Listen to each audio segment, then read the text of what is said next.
So I've been playing Runescape again since that new league started. I'm actually quite surprised that it took RS3 that long to create a league of their own, especially after the amazing success that Old School had with the last 5 leagues. I didn't actually play them myself because they usually occur during my annual breaks for Runescape. But you know how it goes. You never quit RuneScape, you only take a long break. I honestly wasn't going to play the Catalyst League, but luckily it fell into the period where I was actually playing RuneScape 3, trying to complete all the quests. Also, look, I know people have a lot of things to say about RS3, but past the whole dirty monetization practices and disgusting character models and cosmetics, I really do love a lot of the systems that they implemented in that game, especially the mining and smithing rework. I absolutely hate mining in Old School. Imagine having to fight someone or hop worlds just to get a free rock. Okay, what is the Catalyst League? This is RuneScape 3's first ever take on the league format, something Old School RuneScape players have been enjoying for years now. The premise is simple, but surprisingly addictive. You start a completely fresh account, separate from your main run, and play in a limited time event where everything is faster, you're stronger, and it's way more experimental. Think of it like a supercharged New Game Plus, but for RuneScape. When you first log in, you're dropped into a new world where the rules are bent in your favor, experience rates are massively boosted, resources are more generous, and progression is fast. You start off weak, but the game throws so many modifiers and bonuses your way that within an hour, you're already doing things that normally would take weeks on a main account. So first of all, we have tasks, which are the backbone of progression. These can range from relatively simple skilling goals to killing bosses to exploration and questing. Completing tasks give you league points, which unlock relics and rank you on the leaderboard. Some examples of tasks in early stages, you might have things like mine a specific rock 100 times, kill a low-level boss, complete a certain quest. As you progress, you face tougher challenges. Because of the boosted XP and special relics, you're able to reach content much faster than the standard game. From my experience, I like that the task system gave me clear goals. Instead of feeling lost in RS3, I had sort of a task list. Pick tasks, complete them, earn points, unlock more. It also helped you explore the broader game. I found myself doing things I might normally have skipped, like actually taking on bosses I have never even tried before. Tasks encouraged variety and gave players the freedom to choose what they wanted to do when they wanted to do it. On top of all that, we will have at the end of the league a chance to spend these points we gained on a shop, which is pretty lackluster in my opinion. Moving on to relics, which in my opinion are the most exciting and defining part of the entire league experience. They're what make leagues feel unique. They completely reshape how you play the game. The moment you unlock your first relic, that's when you really feel the difference between a normal RuneScape account and a league account. Everything becomes faster, smoother, and just more fun. In Catalyst, relics are unlocked as you earn league points from completing tasks. The more points you gather, the higher tiers of relics you can access. Each tier usually presents you with multiple choices, and that's where the strategy comes in. You can only pick one relic per tier, which means you're effectively building your own version of a character tailored to your preferred playstyle. Do you want to focus on combat, skilling, utility? The choice is yours, but that choice also locks you out of the other options. Relics can do all kinds of crazy things. Some of them increase resource drop rates or give you permanent buffs to your skills. Others are pure quality of life upgrades, things like automatic banking, auto smelting, or faster ability cooldowns. A few relics even feel borderline overpowered, letting you skip entire sections of grind that would normally take hours. For my run, I picked the Excavator relic in tier 1 because I wanted to start strong in the mining and smithing department. I knew from the beginning that eventually I wanted to go for a melee focused setup, especially after seeing the Barbarism relic in tier 5. Excavator was the perfect starting point for that plan because it let me train mining and smithing together without constantly running to the bank. Every resource I mined automatically processed and stored itself, which meant I could just focus on leveling up and creating my own gear.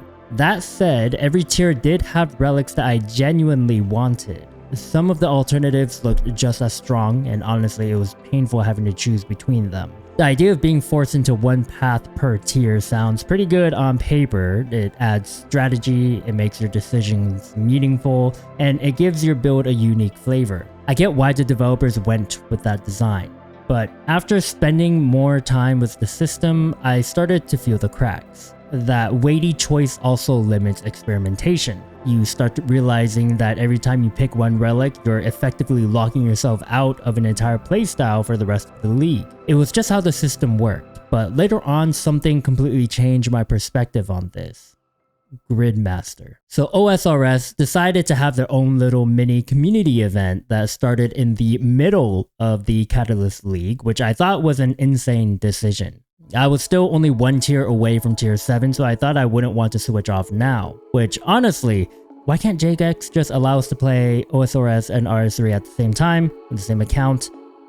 You serious? Anyway, when Gridmaster launched, I was knee-deep in the process of creating the Masterwork melee armor in Runescape 3. And if you ever done that grind before, you already know how painful it is. It requires hundreds of bars, around 600 of each type, excluding primal, and then you have to spend literal days turning those bars into other bars, and those bars into plates, and those plates into actual Masterwork pieces. The amount of clicking, refining, and backtracking completely broke me. I was done. My brain needed a break because it was melting, so I told myself, alright, we'll just take a quick break and try out Gridmaster for a bit just to see what it's like. And that quick break turned into me completely abandoning Catalyst. Because the moment I logged into Gridmaster, I was pretty much hooked. The first thing that stood out to me was how it immediately made you feel powerful. Right from the start, you got to pick a gathering tool, and each one offered bonuses that were nearly identical to the tier 1 relics in Catalyst. But here's the thing, in Gridmaster you weren't forced to choose one. You could actually unlock all 3 tools over time. I remember thinking, whoa, that's amazing. Why didn't Catalyst do this? Then I started remembering how in Catalyst I had to pick between the tier 2 relics, one for agility, we had thieving, and the farming one. It was always one or the other, and whichever I didn't pick basically made that skill miserable to train. But in Gridmaster, you get all of them eventually. No compromise, no punishment for wanting to enjoy multiple skills. It was such a smart design choice because it made you feel like you were always growing stronger, not being boxed into a corner. And that feeling only grew the longer I played. Gridmaster stacked system upon system to make you feel unstoppable. You could pin multiple skills to train at the same time, stack passive bonuses, and collect artifacts that were straight up overpowered. I'm talking about items like the Banker's Briefcase, which let you teleport to any bank you unlocked, or even endgame gear that trivialized most boss fights. If Catalyst made me feel powerful, Gridmaster made me feel like a god. After experiencing that level of freedom and synergy, I just couldn't go back to the RuneScape 3 League. Catalyst suddenly felt like a chore. All those tough choices that once felt meaningful now just felt like limitations. If I could unlock all the different relics and combine their effects, Catalyst would have been incredible. Especially when I remember the production relic in Gridmaster, the one that instantly completed any crafting or smithing task. That single ability would have made Masterwork armor grind in RuneScape 3 completely bearable. But instead, Catalyst made me choose between feeling efficient in one area or being useless in another. OSRS might look older, simpler, even clunkier, but when it comes to designing a league that feels rewarding, I think they finally nailed it. Especially after 5 times. It constantly pushed you forward, while the Catalyst League felt like it was holding me back with its 1 relic per tier system. Once I got a taste of that freedom, there was no going back. So RuneScape's Catalyst League. Even though I stopped at tier 6, I can confidently say it was some of the most fun I've had in RS3. The combination of boosted XP rates, powerful relics, and that collective sense of discovery when everyone jumped in day 1 made it feel like the game had come alive again. It reminded me of those early MMO days when you just log in and see the chat absolutely flooded with people sharing strategies or just freaking out over how fast they were leveling. Catalyst captured that excitement perfectly. But as good as it was, it could have been even better. There's still so much potential in the league system that hasn't been fully realized yet. The framework is solid, but it feels like Jagex could have taken a few lessons from the old school dev team, who have been refining their league structure for years. The task design, relic balance, and pacing all worked, but some parts felt like they were still testing the waters instead of going all in. For example, certain relic tiers could have offered more meaningful synergy or flexibility, giving players more freedom to experiment rather than locking them into one path per tier.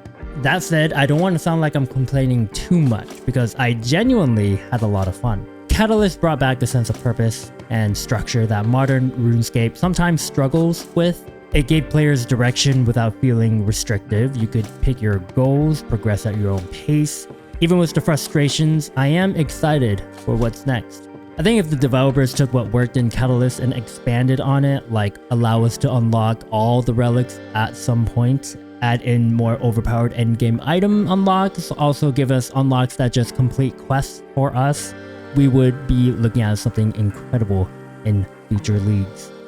I mean, honestly, this is just a temporary game mode that goes for a couple months. Just make us powerful, fast, and let us break the game, because at the end of the day, it'll just go away anyways. And honestly, after trying both Catalyst and Gridmaster, I think I will be playing both RuneScape 3 and Old School leagues from now on. I kind of regret not jumping into the earlier Old School ones. They clearly set the standard. But that's just my thoughts. Let me know what you guys think. Like, comment, subscribe. My name's been Suka. I'll see you guys in the next one. See ya.